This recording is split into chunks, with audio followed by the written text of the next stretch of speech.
그래서 사도행전 말씀을 보고 있습니다. 우리가 사도행전 말씀에 귀를 기울여 하는 이유는 사도행전의 기록과 우리가 단절되어 있지 않고 이 사도행전에서 역사하셨던 동일한 성령님이 우리와 함께 동행하시기 때문입니다. 그 이야기는 사도행전에서 나타났던 사역의 자세, 그리고 그 열매가 우리 시대에도 동일한 태도가 되어야 하고, 또 그럴 때 동일한 결과를 마주할 수 있다는 것을 우리가 확신하게 됩니다. 자, 이제 바울과 바나바 두 사도는 이고니온을 떠나서 루스드라라는 곳에 도착하게 됩니다. 당시 로마가 군사와 또 무역의 이동로로 만들었던 비아 세바스테라는 이 도로를 따라서 약 30km 정도 이동하게 되면 이 루스드라 성에 도착을 하는데요. 루스드라는 양떼라는 의미를 갖고 있어요. 1855년에 그 스트레트라는 고고학자가 이곳 주변을 탐사하다가, 지금은 이제 카툰사리아라는 지명인데요, 그곳에서 고대 비문을 발견해요. 근데 이 카툰사리아가 과거에 우리가 지금 보고 있는 루스드라라는 사실을 확인해 주었습니다. 그래서 성경에 이런 그 기록이 더 신빙성을 얻었던 사건이 있었습니다. 이 루스드라 성에는 루가오니아인이라는 민족이 살고 있었는데요, 이 사람들은 매우 호전적인 사람들이에요. 그 한 단편적인 기록을 보게 되면 페르시아가 정복을 못했어요. 얼마나 싸움을 잘하고, 이 사람들이 약간 시골이거든요. 그럼에도 불구하고 페르시아로부터 자기들의 성을 지킨 민족입니다. 물론 이제 헬라와 로마에는 패배해서 지금은 일종의 식민지로 전락하긴 했습니다만은, 이제 이곳에 바울과 바나바가 다음 선교지로 도착을 했습니다. 오늘 본문 기록을 보시게 되면 독특하게 치유 사건을 중심으로 이야기를 풀어가고 있습니다. 어떤 분들은 왜 누가가 이 루스드라 사역에 대해서 안진뱅이가 일어난 기록을 이렇게 강조하고 있는가? 예수님도 안진뱅이를 일으키셨죠. 이사야서에 보게 되면 장차 메시아가 오시면 그분이 메시아라는 증거가 뭐냐 하면 안진뱅이를 일으키고 소경의 눈을 뜨게 한다, 이렇게 예언해 놨어요. 왜냐하면 죽은 자를 살리는 일은 엘리야와 엘리사도 했는데, 엘리야보다 더 크신 분이 오시게 되면 그분은 죽은 자를 살리시는 것이 아니라 소경의 눈을 뜨게 하고 안진뱅이를 일으킬 것이다. 그래서 이제 사복음서에서 예수님이 메시아이다 증거할 때에 예수님의 수많은 이적 가운데 소경이 눈을 뜨고 안진뱅이가 일으킴을 받는 사건을 기록해 놓은 거예요. 자, 그런데 우리가 사도행전 초반에 보게 되면 예수님만 그러신 게 아니라 베드로와 요한도 성전 비문의 안진뱅이였던 사람을 일으킵니다. 오늘은 바울이 루스드라에서 안진뱅이를 일으키죠. 그래서 어떤 분들은 이게 누가가 바울의 사도성을 변호하기 위해서 기록한 사건이다, 이렇게 적용하기도 합니다만, 그것보다는 이 루스드라 성은 회당이 없는 성이었어요. 그 얘기는 유대인들이 많지 않다는 거죠. 바울과 바나바는 그동안 선교를 할 때마다 그 지역의 회당에 들어가서 유대인들과 하나님을 아는 경건한 이방인들에게 복음을 전해왔어요. 근데 루스드라 성은 최초로 정말 생뚱이들이에요. 구약성경도 잘 모르고 유대인들도 접촉을 많이 하지 않았던, 그래서 하나님에 대한 선 지식이 없는 동네예요. 과연 이런 곳에 가서 바울과 바나바가 어떻게 복음을 전하는지 이 이적 사건을 중심으로 우리에게 소개하고 있습니다. 저는 오늘 모두 4가지를 주제를 전달하려고 하는데, 첫 번째는 이 기적 자체, 이 일어나게 된 사람에 대해서 살펴보려고 하고요. 두 번째는 거기에 대한 루스드라 사람들의 반응을 좀 살펴보고, 세 번째는 구약에 대한 선지식이 없는 유대인들의 이 하나님에 대한 지식이 없는 사람들에게 어떻게 복음을 전하는지, 그리고 마지막으로 바울과 바나바의 태도를 여러분들과 좀 나누고자 합니다. 자, 첫 번째입니다. 오늘 본문을 보시니까 한 안진뱅이가 있었습니다.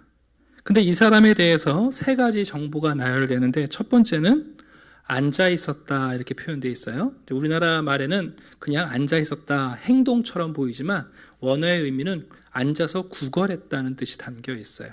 그러니까 이 사람은 이 광장에 앉아서 사람들에게 구걸하는, 생계를 구걸로 유지하는 사람이라는 뜻이죠. 발을 쓰지 못했다는 것은 이 사람이 장애가 있다는 것이고, 나면서부터 걷지 못했다는 것은 선천성 장애라는 것을 얘기해요. 한마디로 말하면 태어날 때부터 장애가 있었고 한 번도 걸어보지 못한 사람이에요. 보통은 회당에 들어가서 복음을 전했는데 이 루스드라는 회당이 없기 때문에 바울과 바나바가 광장, 아고라에서 복음을 전했던 것 같습니다. 자, 9절을 보게 되면 이렇게 되어 있어요. 바울이 말하는 것을 듣거늘. 이 얘기는 바울이 이곳에서 한 번 복음을 전한 것이 아니고요, 지속 사역을 했다는 뜻이에요. 며칠을 했는지 몇 달을 했는지 저희가 알 수 없어요. 근데 긴 시간 동안 바울과 바나바가 이 광장에서 계속 복음을 전한 거예요. 근데 그럴 때마다 많은 사람들이 지나갔겠죠. 어떤 사람은 쳐다보고 모른 척하고 지나갔을 것이고, 어떤 사람은 호기심 있게 듣기도 했을 것이고, 어떤 사람들은 어제 듣고 와서 야, 그 얘기 좀 이상하다 하고 자주 왔을 수도 있어요. 그런데 매일 그 자리에 있던 이 안진뱅이가 바울이 복음을 전할 때마다 집중해서 듣는 거예요. 왜 여러분들은 모르겠지만 여기서 설교를 하면요, 여러분들이 어떻게 듣는지가 보이거든요. 그러니까 바울이 매일 설교를 하는데 가만히 보니까 그 안진뱅이가 국어라는 데 관심 있는 게 아니라 자기의 메시지를 너무나 잘 흡수하고 있는 거예요. 자, 그래서 바울이 주목하여 봤어요. 그리고 시간이 얼마나 지나는지 모르겠는데 바로 그 사람 안에 구원받을 만한 믿음이 역사하고 있다는 것을 확신하게 돼요. 저 사람은 분명히 이 복음에 반응하고 있다. 확실히 믿고 있다. 자, 그 확신이 찾아왔을 때 10절을 보니까 바울이 큰 소리로 외칩니다. 내 발로 바로 일어서라. 그랬더니 여러분, 그 사람이 일어나서 걸었어요. 저도 요즘은 앉아있다가 일어나려면 해야 일어나더라고요. 우리 정상인들도 여러분 앉았다가 일어나려면 힘을 줘야 되잖아요. 그런데 여기 원어 일어나라는 말이 스프링처럼 튀어올랐다는 뜻이에요. 스프링처럼 튀어올랐을 뿐만 아니라 즉각적으로 일어났을 뿐만 아니라 여러분, 걷는다, 계속해서 걸었다, 온전히 치유받았다, 그런 뜻이에요. 여러분, 복음은 우리의 영혼에만 작용하거나 아니면 우리의 육신에만 작용하지 않습니다. 하나님이 한 사람을 구원하셨을 때 그 전인, 그의 지정의, 그의 몸과 정신과 감정과 영혼을 구원하십니다. 그래서 실제로 우리가 하나님의 놀라운 구원의 자녀가 되었을 때 우리의 육체와 우리의 정신적 질병도 회복되는 일이 있는 거죠. 자, 그런데 오늘 이 본문을 보면서 제가 드리고 싶은 첫 번째 말씀은, 우리가 언뜻 생각하면 본문을 읽다가 야, 이 사람 바울 만나자마자 뭔가 바울이 느낌이 와서 우리 한국 사람들 잘하는 거 있잖아요. 관심법. 탁 보면 안다. 그렇게 해서 이 사람 이렇게 세웠나, 그렇게 생각하기 쉬운데 그게 아니라 오랜 시간 동안 복음을 듣고 지속적으로 관심을 갖고 그리고 집중하는 가운데 복음에 반응했다는 것을 알게 돼요. 다 이제 여기 계신 분들은 예수 그리스도를 구주로 고백하는 복음에 의해서 일어나신 분들 아닙니까? 여러분들은 예수님 만나시는데 얼마나 걸리셨나요? 한 사람을 구원하시는데 하나님이 얼마나 시간을 소요하시는지 우리가 표준 시간을 만들기가 어려워요. 그죠? 근데 한 가지 아는 것은 있어요. 한 사람이 복음에 반응하는데 얼마나 오랜 시간이 걸리느냐 하는 것은 그 사람이 복음에 얼마나 빨리 순종하느냐에 달려 있는 거죠. 프랜시스 톰슨이라는 유명한 분이 계시는데요. 이분이 시를 하나 쓰셨어요. 그 시가 기독교 2000년 역사 가운데 수많은 회심자들의 마음을 움직이는 시인데요.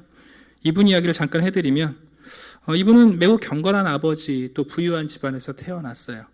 이 아버지가 믿음이 좋다 보니까 이 자녀를 목회자를 만들기를 원했던 것 같아요. 근데 이제 이 프랜시스 톰슨은 그것보다는 의사가 되기를 원했고요. 의사 공부를 하다가 실패하고 또 그러고 나니까 군인이 되려고 해요. 근데 그 길도 막혀버려요.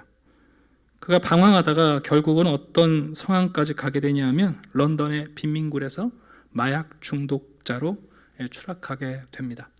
긴 시간이 지나서 이 프랜시스 톰슨은 자신을 추적하는 하나님의 손길을 느끼게 돼요. 도망치고 도망치다가 결국 그가 그리스도 앞에 무릎을 꿇고 남긴 유명한 시가 천국의 사냥개라는 시입니다. 하나님이 어떤 분이시냐? 마치 사냥개가 사냥감을 향해 집요하게 쫓아오듯이 하나님이 자신을 쫓아오셨고 결국은 자기를 무셨고 결국 나를 잡으셨다 하는 고백이요. 매우 긴 시인데요. 그걸 다 인용하기는 어렵고 중간중간을 제가 좀 읽어드리려고 합니다. 그는 자신이 도망쳤던 모습을 이렇게 표현했습니다. 나는 그에게서 도망쳤네. 밤에도 낮에도 나는 그에게서 도망쳤네. 수많은 세월 동안 나는 그에게서 도망쳤네. 내 마음속에 미궁 같은 길을 슬픔 속에서도 그를 피해 숨었다네. 자기가 얼마나 집요하게 하나님을 떠나 도망쳤는지를 표현했어요. 그럼 그때 어땠나? 겉으로는 계속 웃었고 한때 희망의 부풀어 오르기도 했지만 이내 두려움의 골짜기 아래 거대한 어둠 속으로 곤두박질 쳐버렸네. 나를 따라오는 추적해오는 그 힘찬 발소리, 그러나 서두르지 않고 흐트러지지 않는 발걸음 소리, 장엄한 긴박감으로 한 목소리가 두드린다. 발소리보다 더 긴박하게. 그리고 주님의 목소리가 들려요. 네가 나를 배반하였기에 모든 것이 너를 배반한다. 가여워라. 너는 알지 못하는도다. 나 아니면 오직 나 아니면 비천한 너를 누가 사랑해 주겠느냐. 일어나 내 손을 꼭 잡고 가자. 내 곁에서 멈추네 그 발자국 소리. 아 어리석고 눈멀고 연약한 자여, 내가 바로 내가 찾는 자니라. 여러분, 우리가 생각하면 그냥 복음을 한번 들으면 성령께서 감동하고 역사하셔서 우리가 흔히 말하는 뒤집어져서 하나님의 자녀가 되고 그때부터 헌신자가 된다고 우리가 흔히 생각하는데, 우리 사도행전 보면서 발견하잖아요. 사도 바울도 여러분 사역하기까지 10여 년이 걸렸어요. 네, 한번 생각해 보세요. 이 안진뱅이도 여러분 복음 한번 듣고 기적처럼 일어난 게 아니에요. 오랫동안 복음을 들으면서 나를 집중하시고 나를 주목하시는 하나님을 발견했어요. 정말 하나님은 사냥개처럼 우리를 쫓아다니세요. 한 사람이 복음의 역사로 예수 그리스도를 믿는데 얼마나 오래 시간이 걸리느냐? 그것은 하나님이 지치시는 시간이 아니라 우리가 순종하는 시간과 관련이 있어요. 이미 그 천국의 사냥개에 물리신 분들은 축하드리고 아직도 나 잡아라 봐라 하고 뛰어다니시는 분들이 있으면 속히 잡히시기를, 그때 주님께서 우리들의 삶에 일어나라 명령하실 겁니다. 그때 우리는 한 번도 걷지 못했던 삶을 걸을 수 있습니다. 자, 이제 우리 한번 두 번째로 가볼까요? 이 안진뱅이가 자리에서 일어섰습니다. 사람들이 깜짝 놀랐습니다. 보통 사람들이 놀라면 여러분 사투리 하시는 거 아시죠? 표준말 쓰시다가 놀라면 오마나 이런단 말이에요. 이 사람들이 여러분 얼마나 놀랐는지 헬라어가 아니라 자신들의 방언인 루가오니아 방언을 쏟아놓기 시작합니다. 그러니까 왜 바울과 바나바가 이들이 좀 있으면은 막 제사 지내고 속 끌고 오는데 그걸 이해 못했냐 하면 이 동네 사람들이 자기들의 루가오니아 방언을 쓰는 거예요. 뭐 좀 우스갯소리로 말하면 전라도 갔더니 거시기 하면은 우리는 못 알아듣는데 자기들끼리 다 알아듣잖아요. 또 저기 부산 가시면 갸냐 그러면 우리 뭔지 모르겠는데 다 알아듣는단 말이에요. 아무튼 갑자기 루가오니아 방언으로 소리를 지르기 시작하는 거예요, 사람들이. 그 소리 지르는 내용이 뭐냐면 신들이 사람의 형상으로 우리 가운데 찾아오셨다. 그리고 여러분 온 소동이 일어나요. 나중에야 바울과 바나바가 알아들은 거죠. 이 사람들이 자기네 방언으로 얘기를 하니까. 자, 그런데 그들이 뭐라고 얘기하냐면 바나바를 제우스라고 하고 바울을 헤르메스라고 이해하는 거예요. 이게 참 재밌는 게 여러분 어떤 기적이 나타나면 사람들이 그 기적을 해석할 때에 사람들은 자기의 정보, 자기의 선 이해를 따라 그 기적을 해석합니다. 예를 들어 드리면 예수님께서 표적과 기사, 병든 자를 치유하시고 귀신을 내어 쫓으실 때 유대인들은 뭐라고 해석했냐면 저 사람 바알세불이 집혀서 귀신들의 왕의 힘을 입어서 귀신 쫓아낸다, 그렇게 해석했어요. 사도들이 사마리아에 가서 표적을 행하니까 사마리아 사람과 마술사 시몬은 뭐라고 했냐면 야 이거 새로운 마술이다 그랬단 말이에요. 근데 루가오니아 사람들은 바울과 바나바가 기적을 일으키니까 뭐라고 해석하냐면 야 이건 신의 모습이고 신의 능력이다. 그리고는 자기들이 알고 있는 신에 적용해 보는 거예요. 바울이 설교를 하니까 저기 그리스 신화에 나오는 헤르메스, 제우스의 아들이죠. 일종의 그 해석하는 신, 정보를 전달하는 신이에요. 여러분 네이버 아시죠?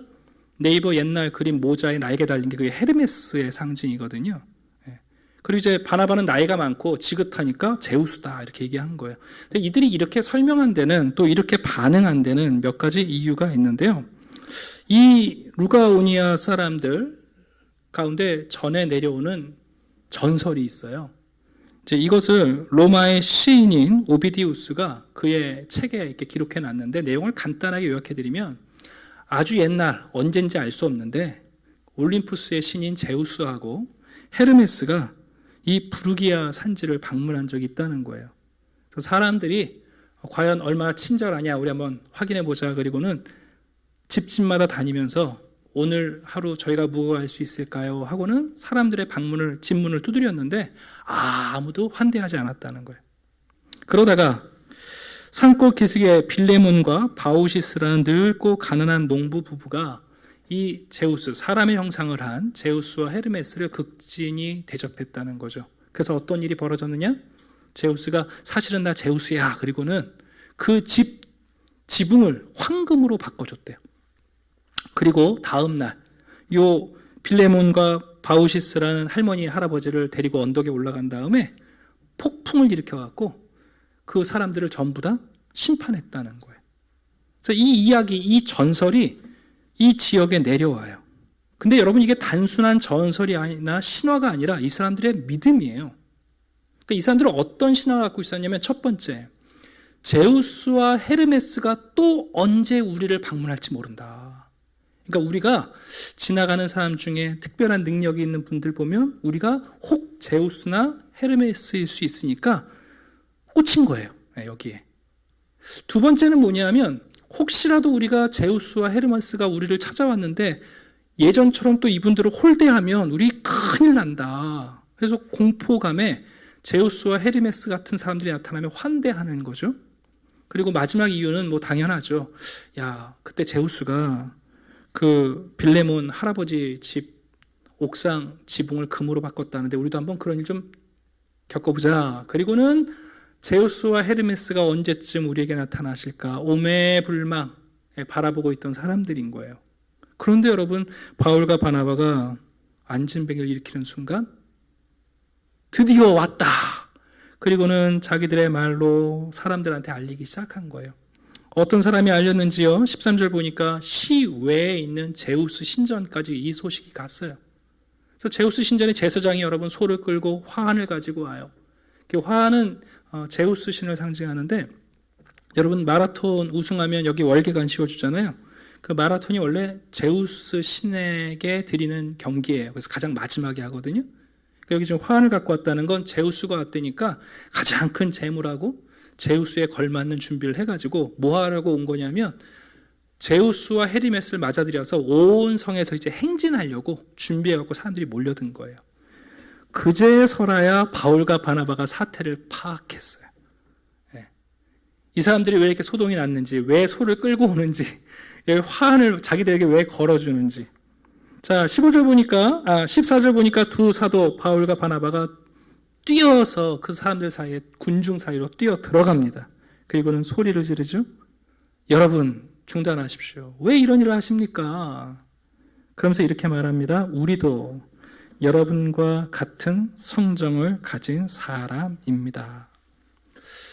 제우스나 헤르메스가 오면 꼭 알아야 먹겠다고 제우스와 헤르메스를 꼭 환영해서 복을 받겠다는 그들의 열망이 얼마나 컸던지 아마 이거 멈추게 하는데 쉽지 않았을 거예요. 제가 이런 생각도 좀 해봐요. 여러분 그냥 바울과 바나바가 제우스 헤르메스인 척하고 복음 전하면 효과가 있지 않았을까요? 자, 집합 그러면 싹 모였을 거 아니에요? 그리고 복음 전하면 사람들이 얼마나 반응을 했을까요? 한 주석에 이런 글이 있어요. 바울과 바나바는 지금까지 선교를 하면서 박해를 받았고 배척을 받아봤지 이런 환대와 칭송을 받아본 적이 없다는 거예요. 그 얘기는 무슨 얘기냐면 전혀 새로운 시험에 도달했어요. 바울과 바나바를 제우스와 헤르메스로 칭송하는 것은 좋은 일이 아니라 사실은 박해받는 것보다 더 심각한 유혹이에요. 바울과 바나바가 이들이 자기를 칭송하는 것을 그대로 받아들여서 신인 척 했다면 여러분 어떻게 됐겠습니까? 오늘 이 말씀 우리가 깊이 생각하면서 오늘날 우리와 교회와 우리의 신앙을 한번 생각해 보면 좋을 것 같아요. 요즘 젊은이들이 자주 쓰는 말이 있는데 레전드라는 말이에요. 전설이라는 말이죠. 싸움의 전설, 연애의 전설, 레전드라고.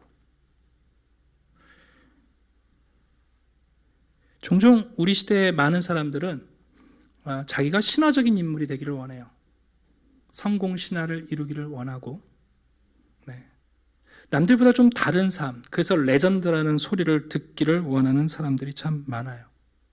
제가 꽤 오래전인데 교회 설립 개청 예배에 참석했던 적이 있어요. 이제 그 개척하시는 목사님 또 교회를 격려하기 위해서 많은 사람들이 예배하고 또 예배 순서에 설교하시는 목사님, 축사하시는 분, 격려하시는 목사님들 많이 오세요. 한 축사하시는 목사님이 그런 얘기를 하시더라고요. 요즘 교회가 안 된다고 그러는데 걱정하지 말래요. 그러시면서 무슨 축사를 하시냐면 이 교회에서 암 환자 하나만 살아나가면 교회 부흥한다. 죽어가는 사람 한 사람만 살아나면 이 교회 사람들 때로 몰려온다. 적절한 축사인지는 잘 모르겠는데 여러분들도 혹시 그렇게 생각하십니까?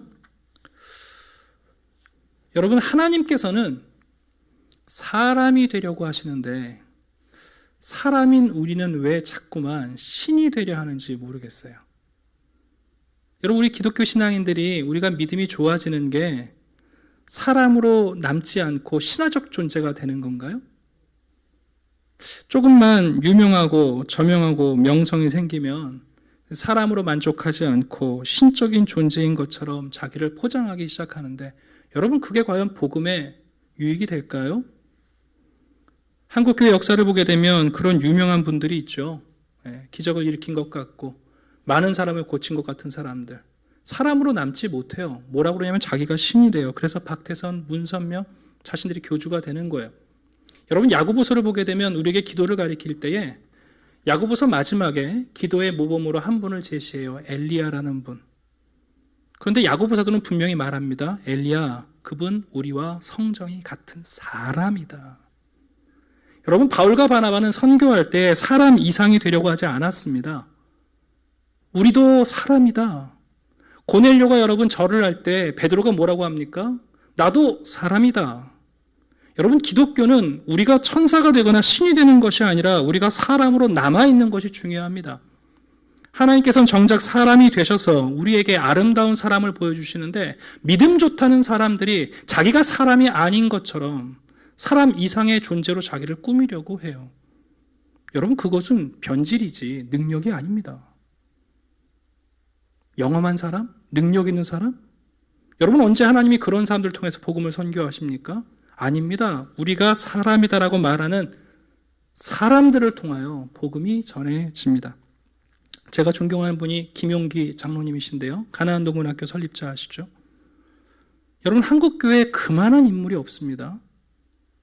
실제로 만약 김용기 장로님이 교주가 되셨다면 아마 문선명이나 박태선 저리 가라였을 거예요. 근데 여러분, 김용기 장로님은 마지막까지 농사꾼으로 남으셨어요. 농사꾼으로 남으셨어요, 여러분. 그게 이상한 일인가요, 여러분? 우리가 언뜻 생각하기에 기독교 신앙이 믿음이 좋고 능력이 있고 그게 자꾸만 사람 이상의 존재가 되려는 유혹이 우리 가운데 있어요. 여러분, 교회는 사람들의 모임 그 이상이 아니에요. 우리와 함께 하시는 성령님이 거룩한 영이시고 우리를 추동하시는 그분이 하나님이신 거지, 여러분, 우리가 천사가 되는 게 아니에요.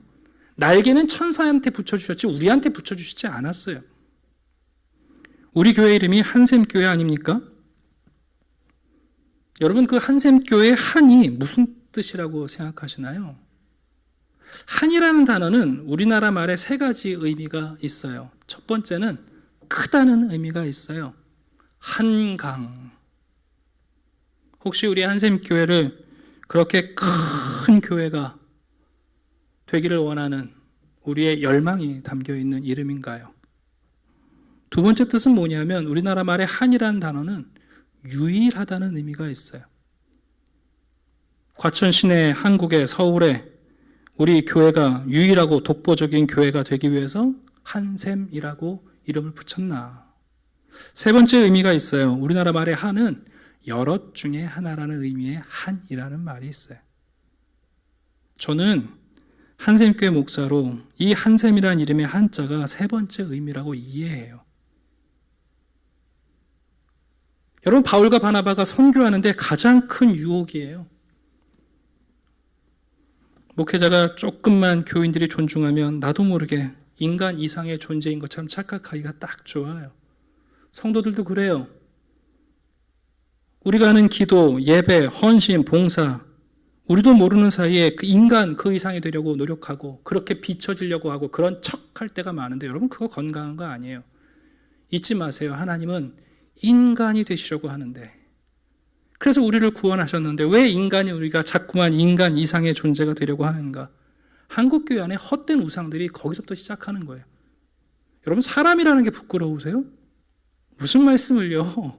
하나님이 유일하게 자기 형상을 부여하신 아름다운 존재 아닙니까? 왜 사람 이상의 존재가 되려고 하십니까?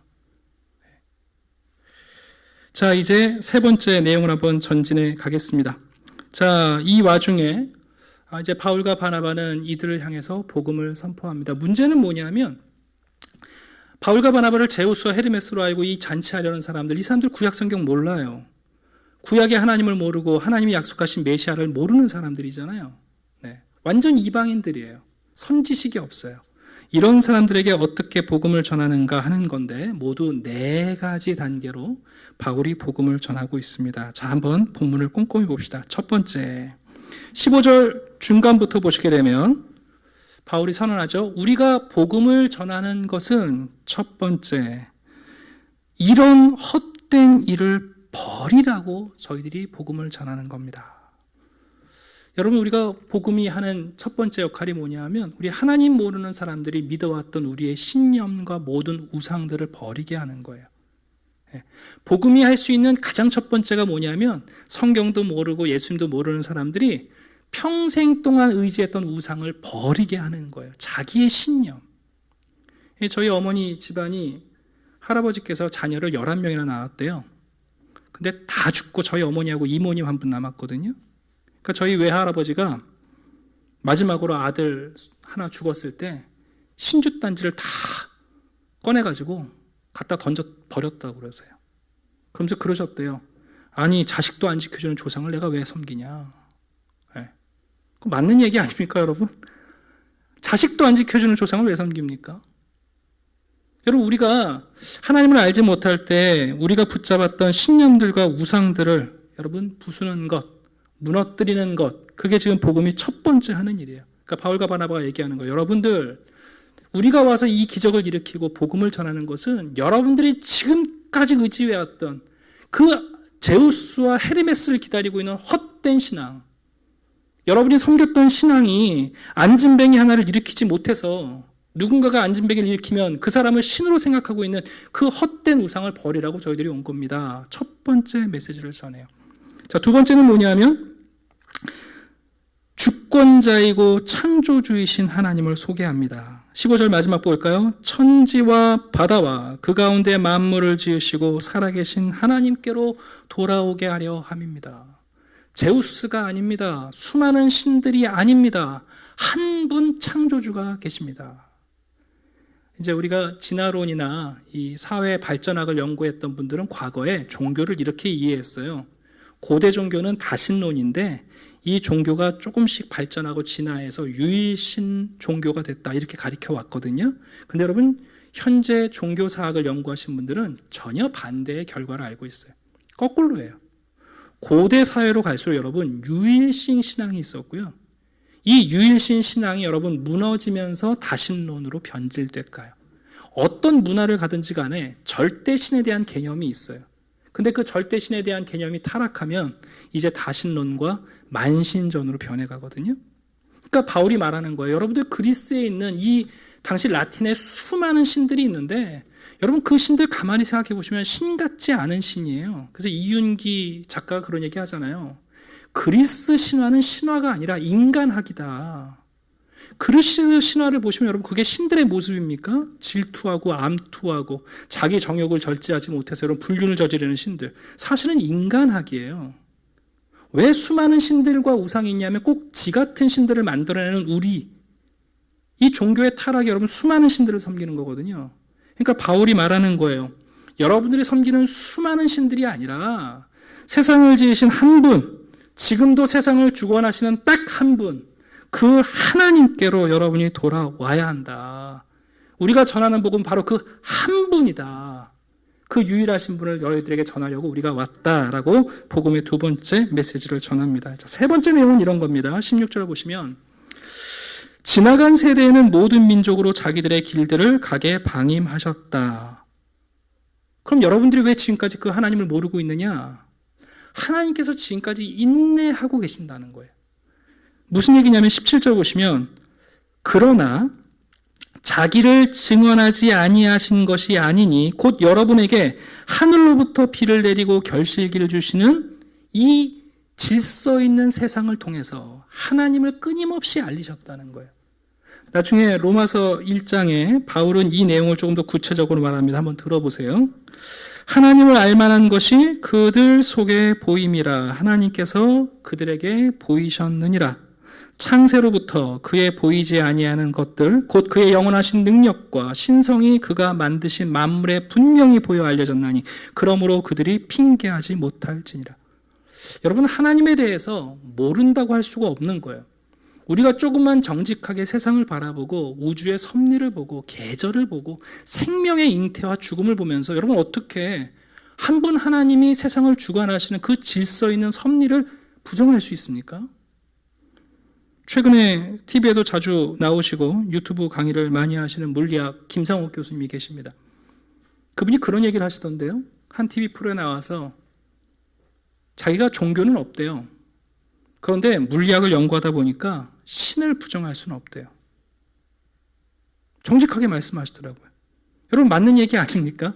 우리가 애써 부정하지 않는다면 여러분 이 세상을 보고 우주의 섭리와 질서를 보고 우리가 여러분 한계치에 다다라서 지금도 여러분 우리가 가볼 수 없는 저 깊은 바닷속에 있는 생물들과 도달하지 못한 우주의 별들을 보면서 어떻게 여러분 하나님에 대한 신앙을 부정할 수 있습니까?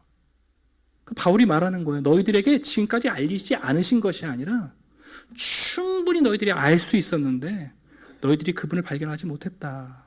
그리고 마지막에 방점을 찍습니다. 그분이 어떤 하나님이냐 하면 선한 일을 하시는 선하신 하나님이다. 너희들에게 음식을 주시고 기쁨을 주시고 너희들을 만족하게 하시는 선한 하나님이다. 구약을 모르고 유대인의 하나님을 아직 모르고 메시아에 대한 약속이 없는 사람들이에요. 그러나 여러분 바울은 이들에게 이 낯선 이방인들에게 하나님을 소개해요. 여러분 이런 선교의 방편이 우리에게도 필요해요. 예를 들면 어려서부터 주일학교 다니시고 모태신앙이신 우리 교인들이 있죠. 그분들에게 필요한 복음은 뭐냐면 어려서부터 우리가 들어왔던 예수님이 누구신지를 아는 게 되게 중요해요. 그런데 교회에 한 번도 와본 적이 없고 예, 교회에서 뭘 가르치는지 모르시는 분들에게는 뭐부터 가르쳐야 되냐면 하나님이 누구이신지를 먼저 전해야 돼요. 예. 그러니까 이게 여러분 선교적 방편인 거예요. 회당이나 유대인들에게는 예수가 약속된 메시아라고 전하는 것이고 전혀 구약의 배경이 없을 때 바울은 오히려 우리가 일반적으로 자연계시라고 말하는 우리가 캐치할 수 있는 하나님에 대한 신앙을 전달하고 있습니다. 여러분 지금도 기독교는 선교지에 가게 되면 그래서 그 문화가 가지고 있는 최고신의 이름을 하나님의 이름으로 써요. 네. 왜냐하면 어떤 문화를 가든지 간에 그곳에 동일한 신앙이 있는데 절대적인 최고신에 대한 신앙이 모든 문화에 있어요.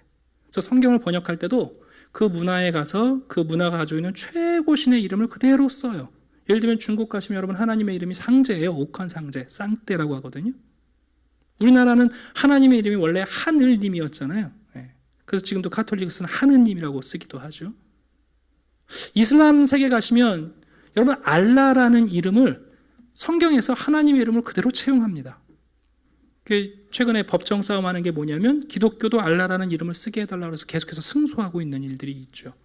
이게 뭐냐면 아직 복음, 구약 성경을 모르는 사람들에게 하나님에 대한 신앙을 먼저 전달하는 선교적 방편을 우리에게 가르쳐줘요. 그러니까 우리도 이제 누군가에 전도할 때 어려서 교회도 다니고 예수님에 대해서 아는 사람들은 그 예수 그리스도가 당신의 구세주입니다. 이거 알려줘야 되지만 아예 그것도 모르시는 분들이 있어요.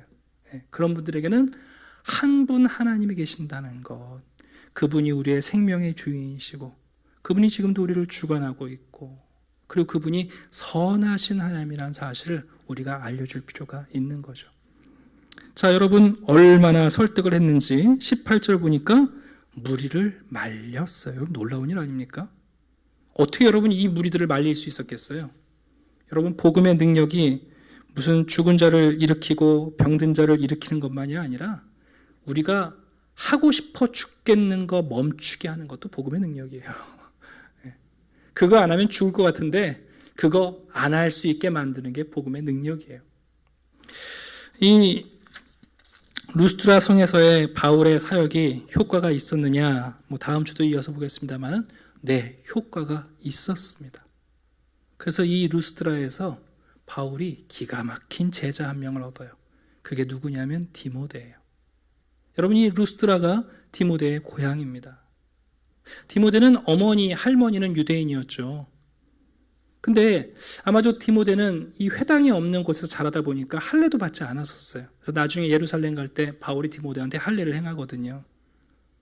디모데는 할머니와 어머니께 들어왔던 하나님에 대한 신앙, 메시아에 대한 약속을 어렴풋이 들었는데 그게 뭔지 잘 몰랐어요.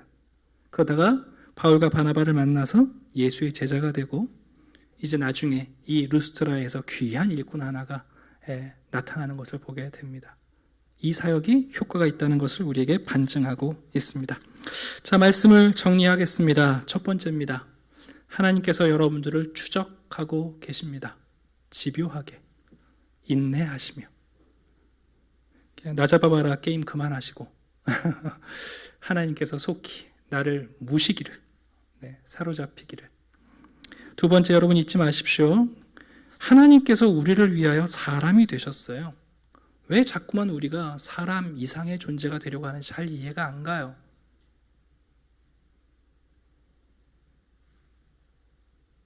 곰과 호랑이가 마늘과 쑥을 먹고 사람이 되었다는 이 한민족이 왜 40일 금식 기도를 하면서 사람 이상의 존재가 되려고 하는지 잘 모르겠어요. 오늘날 교회 안에 그리스도께서 우리에게 가져다 주신 구원은 아름다운 사람들로 살아가게 하시는 데 있어요. 사람으로서 복음을 전할 때 성령께서 역사하세요. 여러분, 우리가 사람답게 사는 것이 부끄러운 일입니까? 결코 그렇지 않아요. 우리는 복음을 듣고 예수를 따라가면서 사람이 무엇인지, 아름다운 삶이 무엇인지 정확히 보고 있는 거예요. 그것으로 충분하고 그것이 우리에게 얼마나 큰 자랑인지 몰라요. 우리도 우리 마음속에서 누군가가 우리를 레전드로 만들려고 할 때 우리가 얘기해야 돼요. 나 인간이다. 난 인간으로 만족하고 이게 우리의 자부심이고 하나님의 기쁨이다. 교회도 그렇습니다, 여러분. 유명한 교회가 된다는 게 무슨 영적으로 탁월한 교회? 속지 마십시오. 마지막 드리고 싶은 말씀은 우리가 누군가에게 전도를 하고 복음을 전할 때 그 사람의 상황을 잘 이해할 필요가 있어요.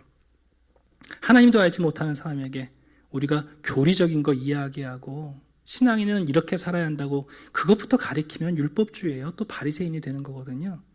그가 무엇부터 알아야 하는지 바울은 정확하게 이해했어요. 오늘도 우리는 선하신 하나님 안에서 하나님의 약속인 예수 그리스도, 그분이 우리를 잡으셔서 그분과 함께 머물고 있습니다. 한 주간 여러분이 어떤 삶을 사시든지 간에 여러분이 복음과 또 선교와 전도의 일꾼으로 살아내시기를 주님의 이름으로 축원합니다. 기도하겠습니다. 아버지 하나님 감사합니다. 우리를 찾아오셔서 우리를 추적하셔서 우리를 주의 자녀, 주의 백성, 주의 종이 되게 하신 주님 감사합니다. 일어서게 하시고 그리고 우리도 예수 그리스도처럼 아름다운 사람이 되어 우리에게 주신 복음을 전하게 해 주시옵소서. 우리의 삶으로 충분합니다. 사람의 모습으로 만족하고 감격하고 우리에게 주신 손과 발로 섬기며 우리에게 주신 입술로 찬양하고 말로 복음을 전하는 성령의 사람들이 되게 해 주시옵소서. 우리가 만나는 사람들에게 복음을 전하고자 하는 열정이 있다면 우리에게 지혜도 주셔서 오늘 바울과 바나바가 하나님을 알지 못하는 사람들에게 하나님을 소개했던 것처럼 우리의 본성 가운데 찾아낼 수 있는 하나님, 그분이 누구이신지 우리가 소개할 수 있는 하나님 복된 메신저들이 되게 해 주시옵소서. 감사드리며 예수 그리스도 이름으로 기도드립니다. 아멘.